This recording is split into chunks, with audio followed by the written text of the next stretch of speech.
aplauda ao Senhor, irmão. Glória a Deus. Glória a Deus, Pai. Bom dia. Glória a Deus. Aleluia. Deus é bom, irmão. Deus é bom. Deus é bom. Deus é bom demais. Que manhã especial, uma manhã de ceia para a glória de Deus, irmãos. Glória a Deus. Amém? Pode sentar, irmãos. Mais uma ceia que nós teremos essa manhã para a glória de Deus. Será mais uma em sua memória, menos uma até que Ele volte para nos buscar. Amém, igreja?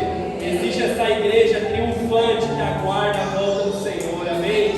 Glória a Deus, estamos aqui nessa manhã. Glória a Deus. Um domingo especial, um domingo de Ramos, um domingo que vai anteceder aí a Páscoa, a Semana Santa. Um domingo muito especial, irmãos, que celebra aí Jesus, ele entrando em Jerusalém, ali naquele jumentinho. Por isso desse domingo, aonde ele veio para vencer a morte, veio para vencer o pecado. O povo da época esperava que ele viesse para vencer Roma, vencesse os homens daquela época, mas Jesus veio para vencer a morte, para vencer o pecado. Para isso foi necessário ele morrer e ressuscitar. E em breve Ele virá nos buscar. Amém, igreja? Amém? Glória a Deus por isso. Não perca nosso culto na semana que vem. Nosso especial de Páscoa vai ser demais no domingo, nesse mesmo horário. Esteja com as suas expectativas lá em cima. Amém? Quero ser breve essa manhã. Prometo que é de verdade. Não quero me estender. Abre comigo a sua Bíblia. Livro do profeta Ageu. Antepenúltimo livro do Antigo Testamento. Um livro pequeno, de 2 capítulos apenas, mas muito rico.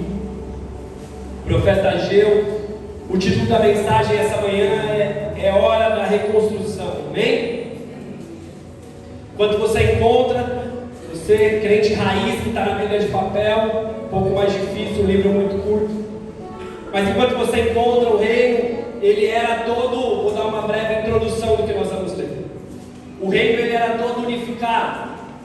O reino, as tribos eram todas juntas, e aí o povo, em determinado momento, eles quiseram um rei. Eles disseram: todas as nações têm um rei, só nós não temos. Era um sistema teocrático, era Deus falando com o homem, e o homem passando ali a direção.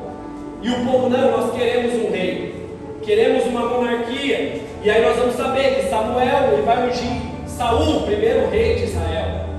Ele é o primeiro rei de Israel. Aliás, se você está no nosso plano bíblico de leitura anual da igreja, ontem nós encerramos o primeiro livro de Samuel. E ele se encerra com Saul morrendo. E Saul morre, chega o próximo da vez, que vai ser Davi, como você sabe. Davi chega para reinar.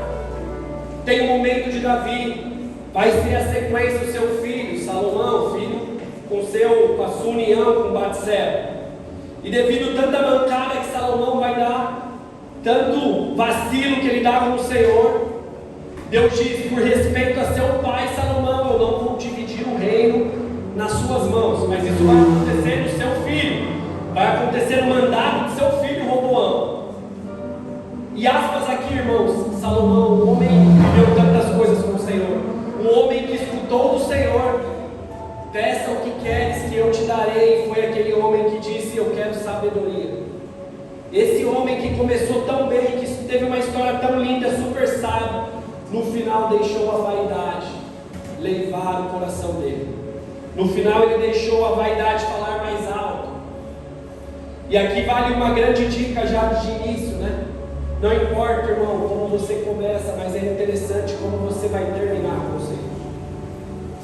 Quando o assunto é o Senhor, não importa de onde você veio, o que você passou, não importa quem você era ontem, o que você fez semana passada. A decisão é como vai ser agora, daqui para frente, como você vai terminar diante dele.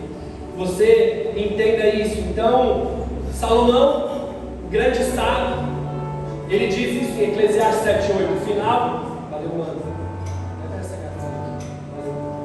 Em Eclesiastes 7:8, Salomão ainda diz que o final ele é melhor do que o início. O fim será melhor do que o início.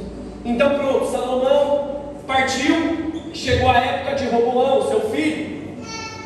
E aí, no reinado desse homem, quando ele toma a frente, passado ali alguns anos do seu mandato, as tribos elas vão se dividir. As 12 tribos de Israel não vai ficar sob o domínio de um homem só, que seria Roboão da vez. E ali vai dar início aos reinos, reino do sul e o reino do norte. As tribos elas se dividem. O reino do norte eles vão se resolver com os assírios. O povo vai vir, vai exercer ali o juízo de Deus sobre aquele povo. O povo vai se misturar. As etnias, dali vão sair os samaritanos, os povos mestiços. Reino do norte. O reino do sul, eles resolvem a situação com Nabucodonosor, os babilônicos que vão chegar para resolver com o reino do sul, aonde esse povo vai cativo para a Babilônia, 70 anos aproximadamente, eles vão ficar lá cativos, mas a raça ainda se mantém unida, todos cativos, isolados, guardados, presos, mas ainda a raça dos judeus se mantém unida. E aí vai chegar, irmão, os persas vão castigar os babilônios, vai acabar com esse período de escravidão, vão resolver as coisas, e um rei persa chamado Ciro, ele vai liberar praticamente ali 3 retornos ao povo, 3 permissões do povo voltar para Jerusalém. O povo que estava na Babilônia, que agora os persas já estavam dominando. Então, vocês aqui que querem voltar lá para a cidade, que está tudo destruída, tudo acabada, que os babilônicos destruíram tudo, quem quiser voltar, pode voltar. E são basicamente 3 retornos que vão ter. Zorobabel, que é o que nós vamos estudar hoje, que ele é contemporâneo de Ageu.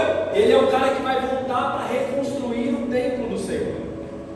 Vai ter também Esdras, tem um livro dele nas Escrituras, onde ele tem um papel de reformador espiritual. Ele vai chegar para trazer os utensílios para o templo, ele vai chegar para trazer os recursos financeiros para equipar o templo que já foi construído por Zorobabel. E o último retorno acontece com o grande Neemias, que também tem os escritos dele aqui nas Escrituras, o livro dele, que ele é o responsável por reconstruir as muralhas de volta da cidade.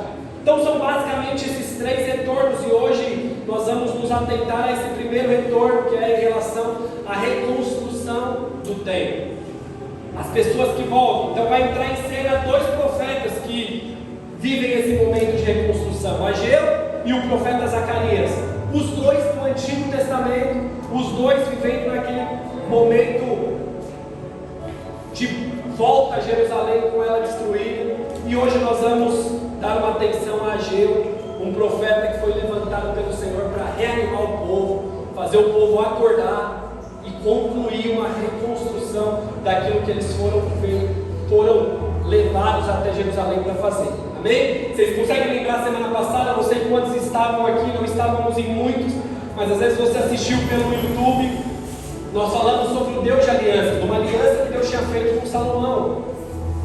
E Deus ele foi muito claro em falar para Salomão: Salomão, esse templo que você está fazendo é top, eu me agrado dele, eu sinto prazer, ele é excelente. Mas assim, Salomão, se você vacilar, eu não vou ter problema de destruir esse templo. Eu não estou preso em você por esse templo bonito que você está fazendo. Eu vou fazer se tornar uma vergonha. Eu faço tudo ficar destruído se você quebrar a aliança que você tem comigo, o compromisso que você tem comigo. E como nós sabemos, Salomão ele pisa na bola e o templo está totalmente destruído. Se passaram longos anos até que o povo agora vai decidir voltar. O povo vai voltar. Então nós vamos chegar nesse homem chamado Ageu. Amém? Então, livrinho pequeno, irmãos, 2 capítulos, 38 versículos. Dá para você ler ele com calma na sua casa. Vamos ler juntos alguns trechos essa manhã. Capítulo 1, versículo 2. Vamos ler do 2 ao 10.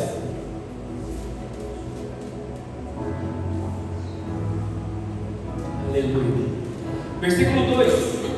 Assim diz o Senhor dos Exércitos: esse povo diz: ainda não chegou o tempo em que a casa do Senhor deve ser reconstruída.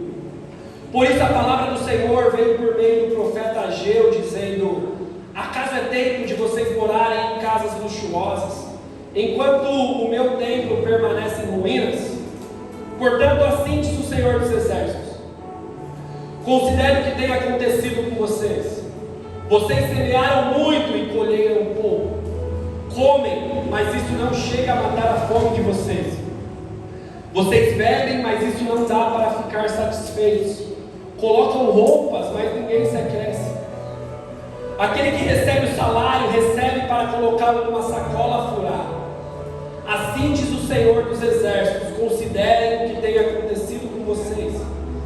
Vão até o monte, tragam madeira e reconstruam o meu templo. Dele eu me alegrarei e serei glorificado, diz o Senhor.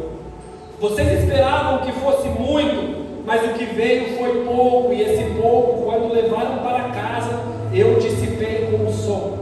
E por quê? Pergunta o Senhor dos Exércitos. Porque o meu templo permanece em ruínas, enquanto cada um de vocês corre por causa de sua causa própria. Por isso os céus estão retidos, retendo o orvalho, e a terra não produzirá frutos. Amém? Feche seus olhos, vamos orar. Pai, obrigado, Jesus, pela tua palavra essa manhã. Em nome de Jesus, Pai, fala em nossos corações. Me usa essa manhã de uma forma especial, de uma forma poderosa. Em nome de Jesus, que a sua palavra venha encontrar um solo forte em nosso meio. Em nome de Jesus, remove agora toda distração, Pai, toda preocupação, todo ruído, tudo aquilo que possa impedir ou atrapalhar da tua santa e poderosa palavra entrar em nossos corações e nos transformar, nos dar direção, nos dar vida, Senhor. Em nome de Jesus oramos. Amém e amém. Amém, irmãos? Então, um livro muito conhecido, com certeza, eu creio, uma igreja bíblica que já ouviu essa história. Então, é um povo que estava cativo, um povo que estava preso na Babilônia, um povo que estava sofrendo, que louvava a Deus em união. Todos eles buscavam ao Senhor: Deus, nos tira dessa vergonha, Senhor, nos tira, nos traz de volta. Estamos aqui vivendo essa vergonha diante dos babilônicos, numa terra que não é nossa. Estamos passando toda essa situação ruim. E aí chegou um momento que eles receberam uma saída, uma alternativa. Eles receberam uma oportunidade de voltarem para Jerusalém, voltarem para onde eles tanto queriam. Eles receberam uma resposta de uma oração que era feita com frequência. Eles receberam essa resposta, só que quando a resposta veio, eles não tiveram foco, eles não tiveram objetividade de fazer aquilo que eles se comprometeram a fazer nas suas orações. Sabe quando você pede muito algo para Deus e Deus entrega para você, e aí você começa a tratar aquilo de qualquer forma? E parece que Deus fica: você está de brincadeira comigo, você pediu, você queria, agora que eu te dei, você está levando as coisas de qualquer jeito, vocês estão fazendo de qualquer jeito. Isso não somos somente nós que fazemos, aqueles homens também fizeram isso. Aqueles homens estavam fazendo, diante da oposição de alguns, diante de alguns que sempre vão ficar falando mal. Eles preferiram dar prioridades às suas causas próprias. Então, já que eu cheguei, eu era escravo lá na Babilônia, morando no sofrimento, já que eu estou agora numa terra que está destruída, deixa eu garantir primeiro construir minha casa. E eu imagino casas luxuosas, os caras fazendo castelos, grandes construções assim, sendo que o principal objetivo deles era o que? Deus nos leva de volta para que a gente reconstrua o seu templo. Mas eles já se esqueceram disso no meio do caminho. Chegou lá, cada um olhou para você, cada um olhou para si mesmo, cada um olhou para suas causas individuais, cada um começou a olhar para a sua própria necessidade. Deixa eu garantir o meu, deixa eu olhar para o meu. Talvez, não sei, uma tentativa de apagar uma vida de dor que eles tiveram na Babilônia, talvez na tentativa de esquecer tantos sofrimentos que eles viveram lá. Eu não sei, irmãos, mas aquele povo que foi libertado, que teve a oportunidade de reconstruir algo que eles haviam pedido, clamado ao Senhor, eles estavam vivendo de forma individual.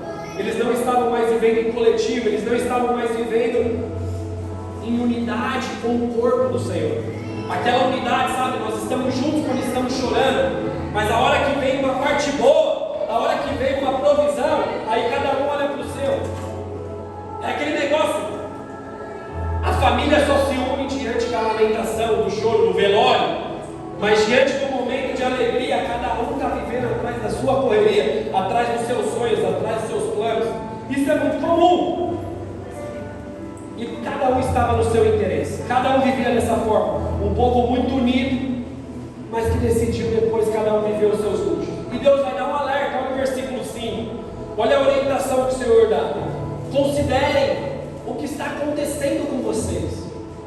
Vocês semeiam muito, mas estão colhendo pouco. Vocês comem, realmente vocês não estão passando fome, mas isso não mata a fome de vocês. Vocês bebem, mas isso vocês não conseguem ficar satisfeitos com o que vocês estão bebendo. Vocês têm roupa, vocês não são aqueles que vão dizer que estão sem roupa, mas essas roupas elas não chegam a aquecer vocês. Vocês têm um salário, mas é como se o salário tivesse uma sacola furada. Olha que vida bandida, irmão. Olha a vida que os caras estavam. Talvez muito semelhante com alguma de alguns irmãos aqui. Trabalha, mas nada resolve. Faz, mas nada muda. Entra ano, sai ano, está na igreja, mas nada muda. Nada transforma. A vida é bandida. Nada acontece. Nada flui. Era isso que aquelas pessoas estavam vivendo. Quantas e quantas vezes a gente anda dessa forma, irmão? Andando e andando, mas não saindo do lugar. Aquelas pessoas, elas não estavam vivendo, elas estavam sobrevivendo. Muitas vezes nós sobrevivemos quando o Senhor nos chama para ter vida, quando Ele nos proporciona a vida nele. E muitos irmãos apenas sobrevivem. Anda e não sai do lugar. Procura, mas não consegue achar nada. Entra ano, sai ano. Parece que quanto mais tem, menos realização consegue ter, menos satisfação, menos alegria ele tem. Quantas e quantas pessoas, base, nós conhecemos que são assim. Quantas e quantas pessoas, irmãos, parece que quanto mais as coisas vão melhorando na vida dela, mais o nível de frustração vai aumentando também, mais desgostosa ela vai ser. Quantas e quantas pessoas, mega bem sucedidas financeiramente falando, tem um nível elevadíssimo de depressão, de desgosto, pessoas que estão se suicidando. Quantas e quantas pessoas? Isso acontece, irmãos, porque existe algo em cada um de nós, em cada um da criação, que só pode ser preenchido com o Senhor. A criação aguarda com expectativa ardente algo que só pode ser manifestado, revelado pelo Senhor. Não existe a gente querer preencher algo que o espaço só consegue ser ocupado pelo Senhor na nossa vida. Não existe nenhum bem, nenhuma posse, nenhuma coisa que vai ocupar o que é o espaço do Senhor no nosso coração. Isso nós precisamos ter muito claro. Então aquele povo, eles tinham as coisas, mas eles não tinham. Eles viviam, mas eles não conseguiam ter uma realização plena, sabe, uma satisfação plena. Viver as coisas de forma saudável, tranquilo, um tempo de paz, um tempo tranquilo. Eles não conseguiam viver. E o Senhor vai dizer no versículo 8: realmente, se vocês querem me agradar, tragam madeira e reconstruam o templo. Deus está falando aqui essa manhã, base. Entenda isso. Parem de buscar as coisas luxuosas. Parem de querer às vezes satisfazer o seu ego. Parem de querer às vezes satisfazer o seu orgulho, as suas próprias vontades. Pare de buscar a sua satisfação própria. Pare, base, de olhar somente para as suas vaidades. É tempo de nós buscarmos o que realmente importa. Não ficar correndo atrás somente das coisas que o vento vai levar, que a traça vai comer.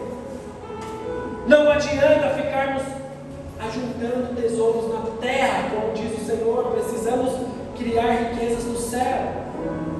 Nós sabemos disso, igreja. Nós sabemos disso, irmão.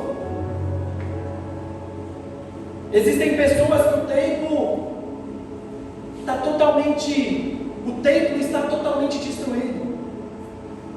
Existem pessoas, irmãos, que estão com o templo totalmente acabado. A sua vida ministerial está uma lama, um esgoto emocional. Mas as pessoas estão resolvendo outras áreas. Ela está mais preocupada às vezes com outras coisas, quando as coisas de Deus estão ficando, quando a sua vida, sua intimidade com o Senhor está ficando. Às vezes tem pessoas que estão mais preocupadas com com a estrutura da igreja local do que o seu relacionamento com Deus. Quantas e quantas pessoas se prostituem? Entenda essa palavra, eu escutei um dia no sermão, irmão. Ela marcou: tem muitas pessoas que se prostituem com a noiva que não é dele, é de Cristo. Quantas e quantas pessoas, irmãos, estão mais envolvidas com a estrutura da igreja e com o templo, com o seu relacionamento com Deus destruído. Quantas e quantas pessoas, irmãos, quantas e quantas pessoas estão assim dessa forma? Quantas e quantas pessoas? E eu vou dar um nome para você conseguir entender quantas pessoas estão com o coração ferido. É o coração destruído, é o coração totalmente abalado, mas ela está tentando arrumar outras áreas da vida dela. O meu coração está destruído, mas eu preciso, para me satisfazer, às vezes eu vou maquiar, então eu vou usar a minha parte financeira que está boa para enganar aquilo que meu coração está chorando, aquilo que meu coração está sangrando. Eu creio, irmãos, que existem templos que precisam ser reconstruídos essa manhã. Hoje é uma manhã de ceia, igreja, que eu e você possamos buscar madeira. Buscar madeira. É tempo de nós buscarmos madeira, buscarmos azeite, acender o fogo que se apagou, irmão. É tempo de nós acendermos a luz que por algum motivo se apagou. Sabe, aquele mesmo fogo, irmão, que arde no meu peito, que queima no meu peito, que possa incendiar o seu coração essa manhã. Existe uma manhã de fogo essa manhã. Existe um fogo cerrado em meu peito. Aleluia! Que não me dá descanso. Eu não tenho descanso. Existe um fogo cerrado em meu peito que não me dá descanso. Eu não tenho descanso. Deixa queimar, deixa queimar. Deixa queimar, deixa queimar. Deixa queimar, deixa queimar. Aleluia. Deixa queimar, deixa queimar. Deixa queimar, deixa queimar. Deixa queimar, deixa queimar. Nós precisamos buscar lenha, igreja. Lenha e reconstruir aquilo que está apagado. Acender novamente aquilo que por algum motivo, às vezes pelas frustrações, às vezes por homens, às vezes por conversas inadequadas, por algum motivo a gente se afastou daquele que nós nunca deveríamos ter saído, irmãos. Nunca deveríamos, irmãos. Hoje é uma manhã de nós nos assentarmos à mesa. Hoje é uma manhã de nós nos assentarmos à mesa e o Senhor está falando: ei filho, ei filha, existe uma manhã de reconstrução para você. Existe uma manhã de reconstrução. Precisamos despertar, irmãos, e não inverter as ordens. As prioridades, irmão, tudo é prioridade, igreja. Tudo é prioridade. Ah, mas eu não tenho tempo, irmão, tudo é prioridade. Tudo é prioridade. Não, mas o meu foco está nisso. Não, mas eu estou correndo atrás daquilo. Irmão, tudo é prioridade. Tudo cabe o que você quer, o que você está fazendo. Não podemos buscar mais as coisas secundárias e esquecer as coisas primárias quando elas estão em ruínas. Às vezes tem gente tentando arrumar muita coisa que é superficial, quando o coração está totalmente abalado, totalmente ferido, totalmente destruído.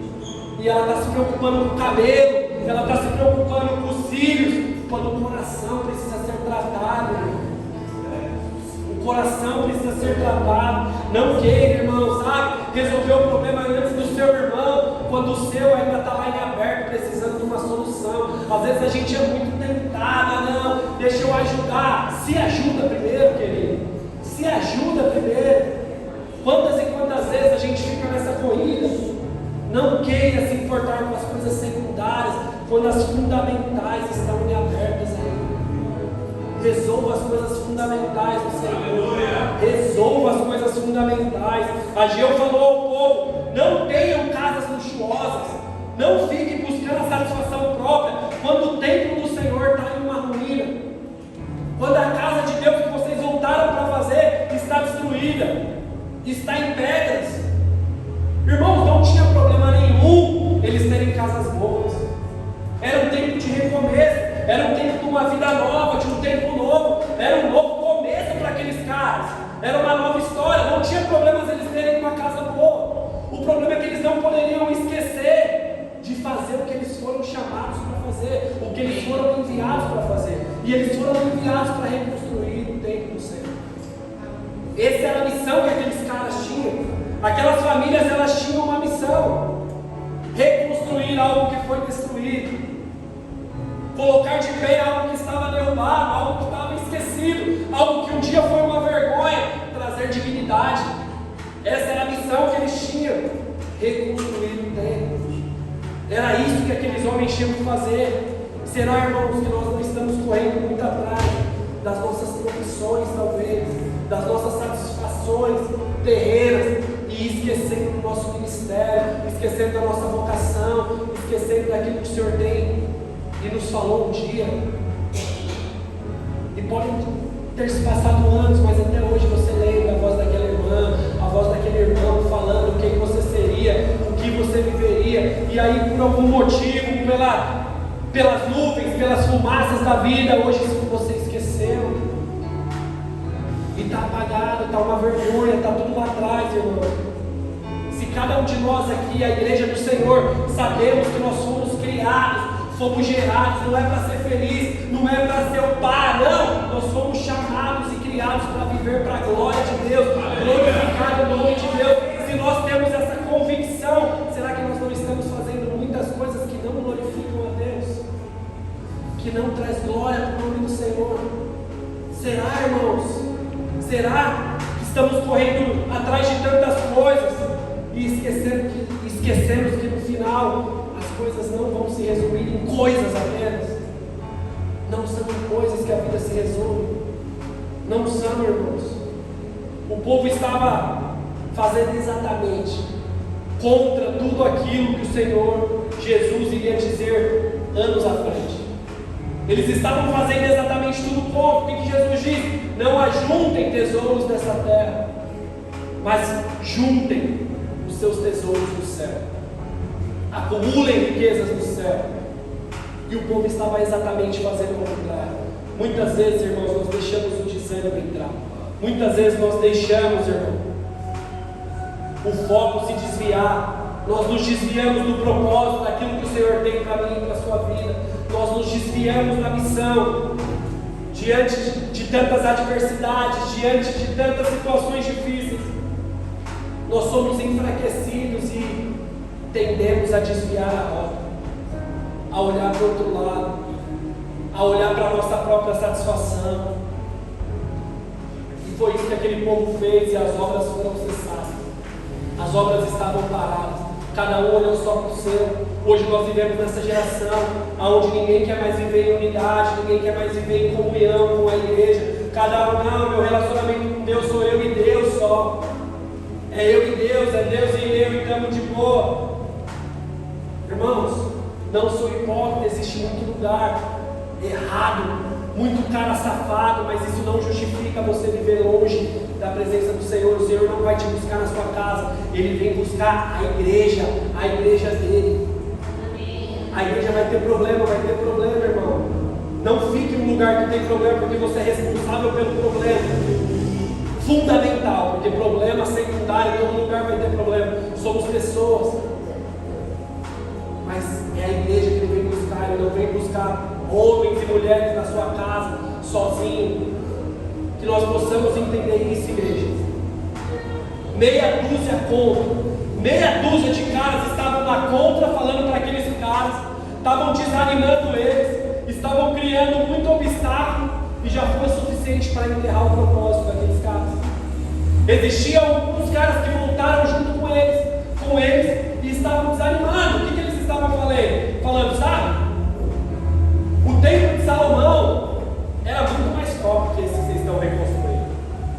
Aquele templo daquela época era muito mais top. Nem se compara com isso que vocês estão fazendo.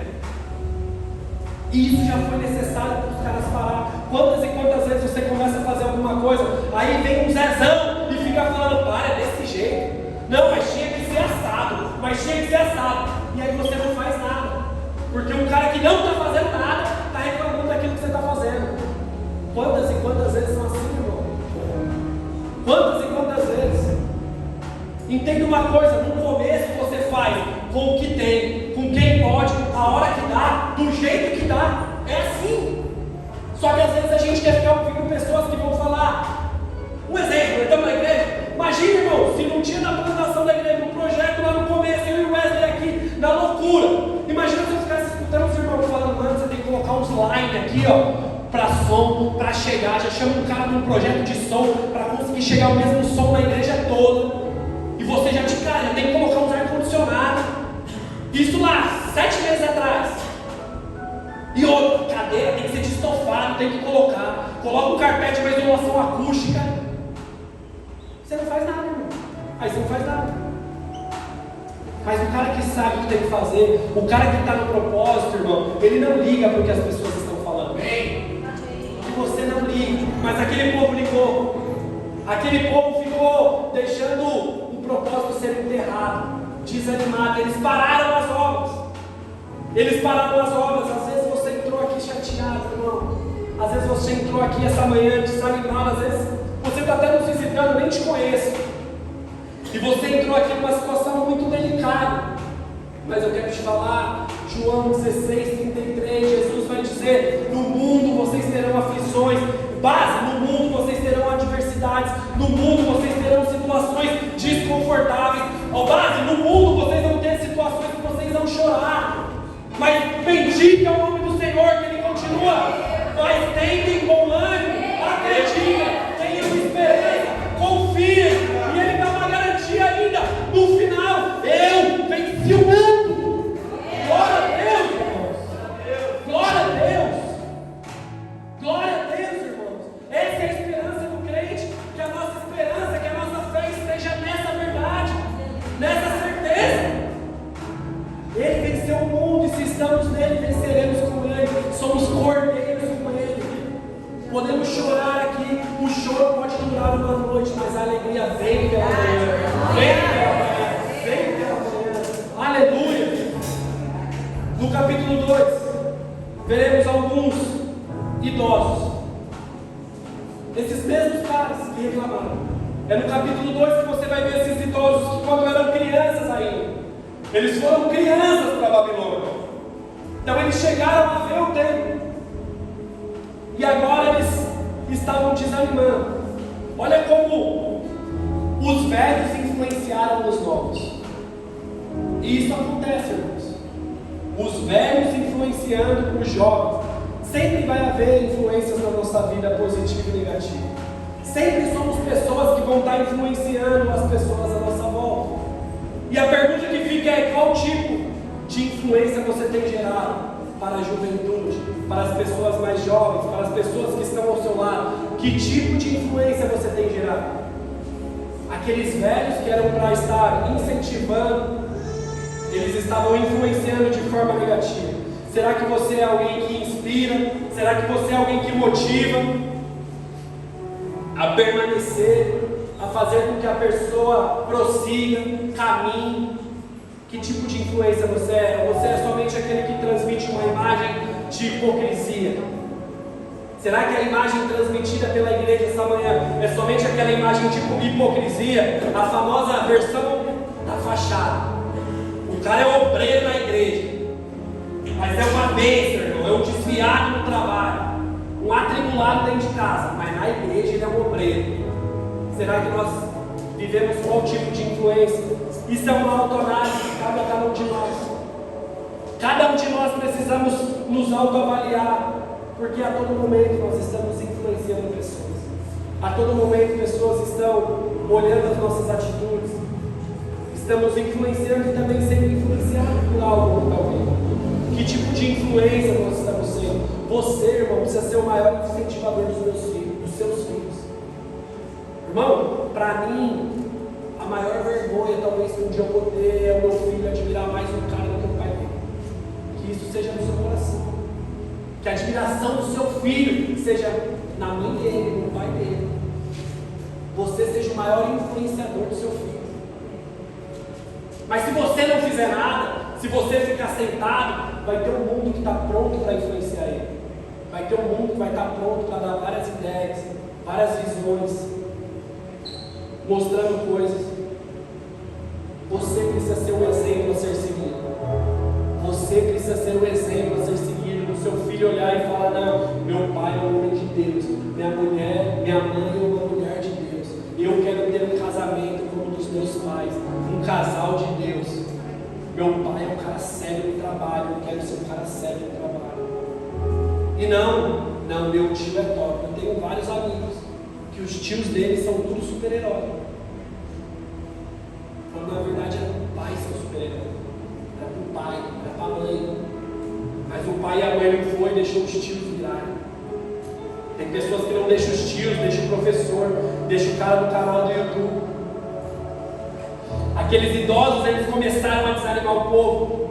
Eram pessoas que estavam dentro do movimento, eles estavam dentro do retorno da Babilônia, eles estavam dentro da volta para Jerusalém, mas eles não pertenciam. Eles foram chamados para reconstruir algo, eles estavam juntos com a galera que veio, mas eles não tinham a mesma visão, eles não tinham o mesmo propósito, eles não estavam no mesmo objetivo. Sabe o que é isso, irmão? Isso é o quê? Pessoas às vezes que estão aqui dentro da igreja, mas não fazem parte da igreja. Mas estão aqui dentro da igreja, mas não faz parte da igreja. Você pode estar há anos dentro da igreja, mas você não pertencer à igreja do Senhor. Há anos. Às vezes você vai falar para mim: eu sou 30 anos, 20 anos que eu sou do Senhor. Mas você é uma placa, você não é do Senhor. Podemos ser uma igreja que fique aqui anos nesse endereço e mesmo assim não fazer nada por este lugar. Então aqueles idosos, eles tentaram desanimar, tentaram de toda forma, querendo comparar o passado. Pessoas que eram presas em vitórias passadas, pessoas que eram presas em vitórias, conquistas antigas, irmãos. E isso é um grande perigo. Sempre eu gosto de pedir para vocês, eu sempre falo aqui na igreja, sempre traga à memória aquilo que te gera esperança. Mas isso que te gera esperança precisa ser como uma gasolina, para fazer você avançar, você progredir, e não para ser um freio de mão, onde você vai puxar e vai ficar estacionado. Você não pode olhar as vitórias, aquilo que Deus fez ontem, precisa ser uma gasolina para falar: agora eu creio, vai fazer amanhã, as coisas vão acontecer, e não simplesmente para puxar o freio de mão e falar: pronto, ele fez ontem, agora já era. Agora já era, agora eu vou ficar aqui. E agora eu não acredito que mais nada vai acontecer. Se nós somos cristãos, nós cremos em um Deus de novidade, nós cremos em um Deus de coisas novas, e um Deus que abre um tempo novo, um Deus que nada sai do controle dele, um Deus que está no controle de tudo. Então creia, irmãos, o melhor está por vir. Avance, resista, confie. Isaías 43:18 vai dizer: não fique lembrando das coisas passadas, não fique preso nas coisas antigas. Eis que eu, Senhor, faço uma coisa nova. Eu faço um rio para sair do lugar seco. Eu faço uma estrada no meio do deserto. Glória a Deus por isso, igreja. Glória a Deus, irmãos. Glória a Deus. Existe algo novo sendo gerado. Aleluia. Faz meu coração arder de novo, fazendo todo medo desaparecer, trazendo sobre mim um novo amanhecer. Eu quero viver algo novo. Faz meu coração arder de novo. Espírito vem, Espírito Santo. Aleluia. Espírito vem, Espírito Santo. Eu quero viver algo novo. Existe novidade, Paz.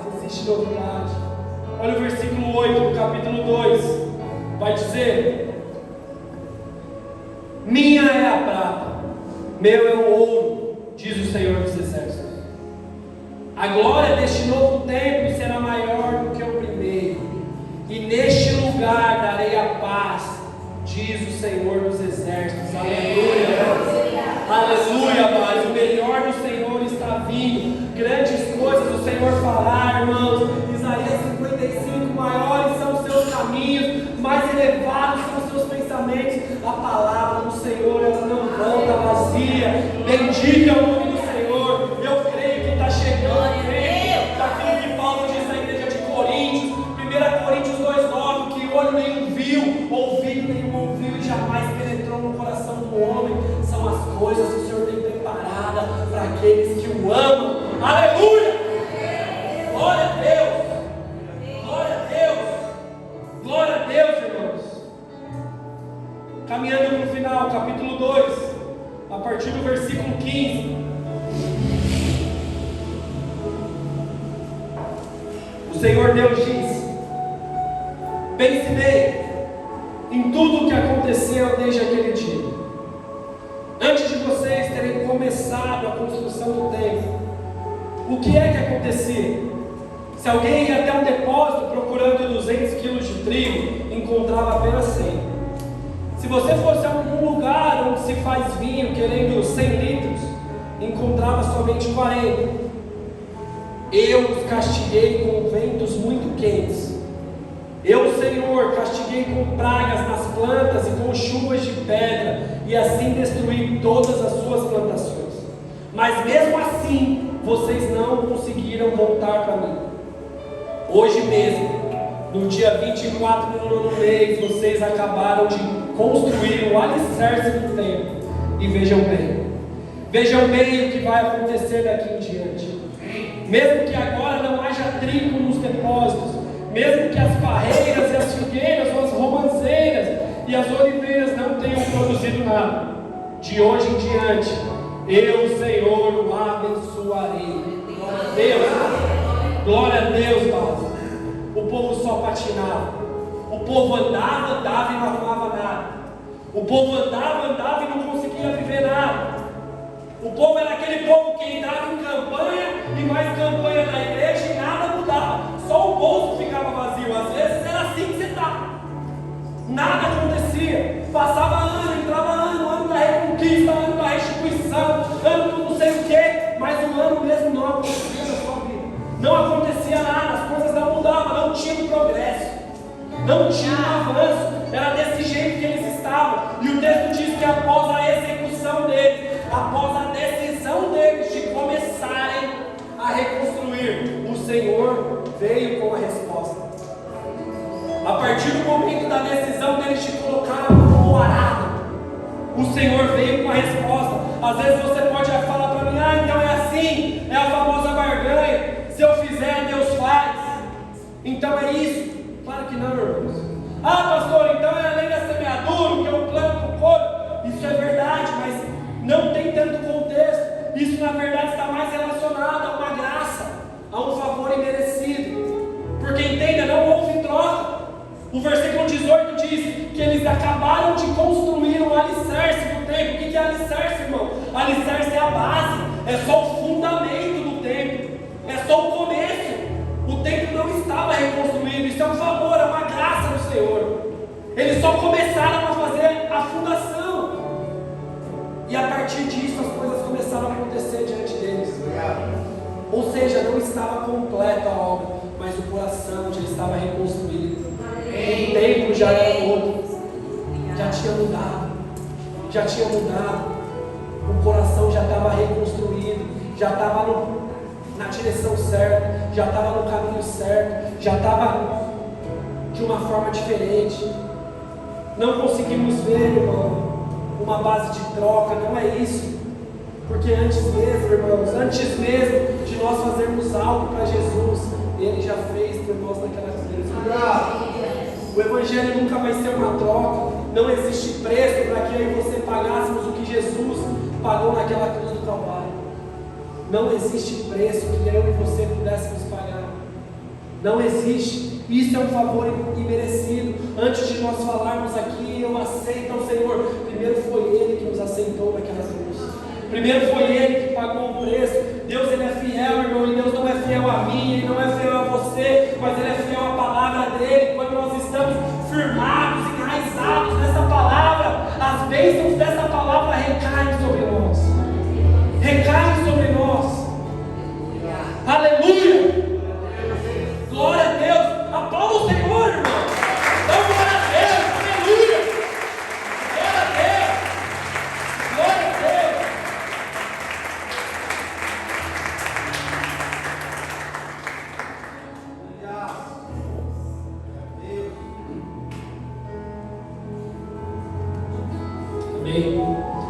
Princípios, irmãos. São princípios. Princípios que nós precisamos viver. Uma vida de princípios. De como ser um bom pai, aqui está escrito. De como ser um bom profissional, aqui está escrito. De como ser um bom servo, aqui está escrito. De como ser um bom marido, um bom líder, aqui está escrito. Que eu e você possamos estar firmados nessa palavra. Não se desviar nem para a direita, nem para a esquerda. Meditar nela, assim como diz em Josué 1:8, de noite e de dia, que as bênçãos do Senhor chegarão. Essa é uma palavra viva e eficaz, irmãos. Viva e eficaz, e essa palavra permanecerá para sempre. Que eu e você possamos sair daqui essa manhã e descansar no Senhor. Descansar no Senhor, sabendo que Ele nunca chega atrasado. Ele não está atrasado para voltar e buscar a sua igreja. Existe um tempo certo para todas as coisas. Bendito é o nome do Senhor. Não existe mágica. Não existe mágica, transformação. É um progresso diário. Transformação é um progresso diário. Você não vai acordar da noite para o dia transformado, mudar. Existem milagres sobrenaturais. Mas a transformação vai ser algo diário, dia após dia. Valorize os pequenos começos, irmãos. Valorize os pequenos começos. Não faça ou busque ao Senhor só por aquilo que Ele pode te dar, mas que o seu desejo, o seu coração esteja em buscar a Ele por quem Ele é, de fato, por aquilo que Ele fez de fato, e não somente por aquilo que as mãos dEle podem te dar. Faça o que você tem que fazer, irmão. Porque você hoje é uma nova criatura e agora você tem um caráter transformado, um caráter regenerado. Não faça para agradar o seu pastor, não faça para agradar seu marido, sua mulher, seus amigos. Faça porque agora você é uma pessoa regenerada, transformada, encontrada pelo sangue do Senhor, irmãos. Nessa igreja, irmãos, nós não pregamos você ser uma pessoa boa, porque as pessoas à sua volta são boas, ou porque você precisa, se você for uma pessoa boa, você vai receber coisas boas. Não, irmão, seja uma pessoa boa, porque o Senhor é bom, e nós somos como nosso Senhor. Seja uma pessoa generosa, não para você, eu vou ser generoso porque aí Deus vai me prosperar. Não, irmão, seja generoso porque o nosso Pai é generoso. Sou generoso não para receber, mas porque eu já recebi, porque eu já fui encontrado, eu já tenho. Amém, igreja?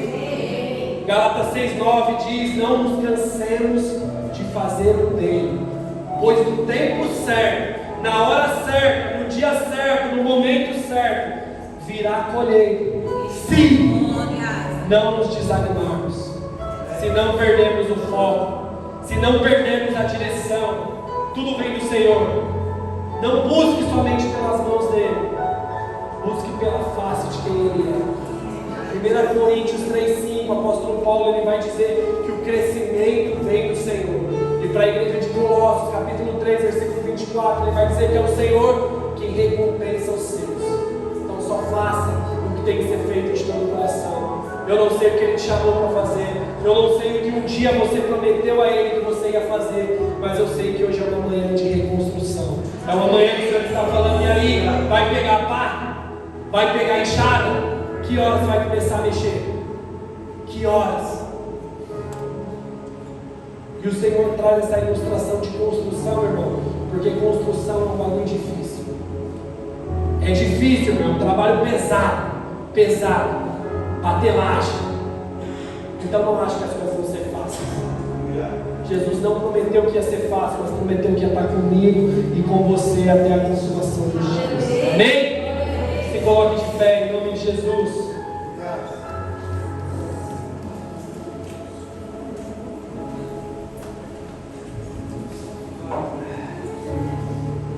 Os delay, irmão, porque eu estou enjoado, não estou muito bem. Não foram dias fáceis para mim e para a Carol lá em casa. Mas Deus é bom, amém? Eu creio nessa manhã de reconstrução. Eu creio, irmãos, nessa manhã onde Deus está chamando homens e mulheres. E o último versículo dessa manhã é Tiago 4, versículo 3, que diz assim: vocês pedem e não recebem, porque vocês pedem mal. E isso é uma grande verdade. Vocês pedem e não recebem porque pedem mal. Nós queremos ser uma igreja, um povo que quer viver o sobrenatural de Deus. Mas nós não queremos ter intimidade com o Senhor. Nós pedimos para Deus: Deus, eu quero pegar fogo. Queima, Jesus. Queima, Senhor. Queima meu coração. Mas nós não estamos dispostos na segunda-feira ir buscar lenha. Nós não estamos dispostos na terça-feira ir atrás da lenha. Nós queremos viver um tempo de rodar no poder, rajada de línguas estranhas, mas quando saímos dessas cortinas, nós não conseguimos viver em espírito. Nós pedimos, mas não recebemos porque pedimos mal. Que hoje o Senhor venha nos ajudar a trilhar um novo e lindo caminho na verdade, no compromisso com a atitude, igreja. Que homens e mulheres essa manhã assumam responsabilidades de começar a reconstruir templos destruídos. Eu quero orar com você. Pode apagar as luzes. Eu quero orar com você nesse momento. Você que chegou aqui, irmãos, eu quero que você deixe o Espírito Santo fluir neste lugar. Entrega total liberdade neste momento, durante o momento do louvor aqui que nós teremos antes da ceia. Eu creio que existem templos que precisam ser reconstruídos essa manhã. Áreas da sua vida que estão muito em ruínas. Às vezes o templo da sua família, às vezes do seu casamento, às vezes do seu emocional, da sua vida amorosa, da sua vida ministerial, espiritual, eu não sei, mas eu queria orar com você. Eu creio que o Senhor, a palavra dele encontrou destino nos corações essa manhã. Eu queria que você, durante esse momento de louvor que nós vamos adorar agora, que você saia do seu lugar. Se você quiser, vem aqui na frente. Eu quero orar com você, eu quero chorar com você, eu quero te dar um abraço, eu quero estar junto, ombro no ombro. Eu creio numa manhã de reconstrução, igreja. Eu creio que o Senhor está reconstruindo muita coisa que foi perdida, muito sonho que foi enterrado. Que você responda a esse sermão essa manhã, em nome de Jesus. Tem pra onde voltar, só tenho você, Deus. Palavra de vida eterna, pra onde eu irei, se eu não tenho